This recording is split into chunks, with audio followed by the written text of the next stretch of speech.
Welcome. In this video I will show you how to adjust volume on your LENOVO Ideapad C340 laptop.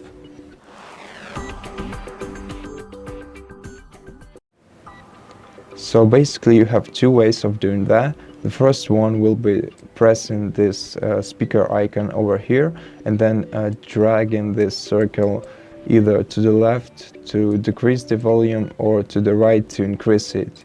But you can also use your function keys to do the same thing.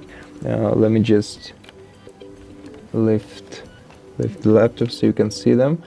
And right here you have to use F2 to decrease your volume, F3 to increase it, and F1 to disable your volume, except for you always have to press down the Fn function button first. So you press it down and then you can switch your volume down.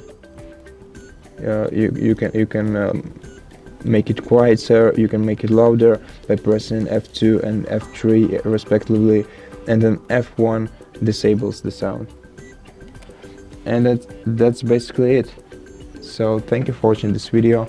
If you liked it, consider subscribing to our channel, leave us a like and a comment below.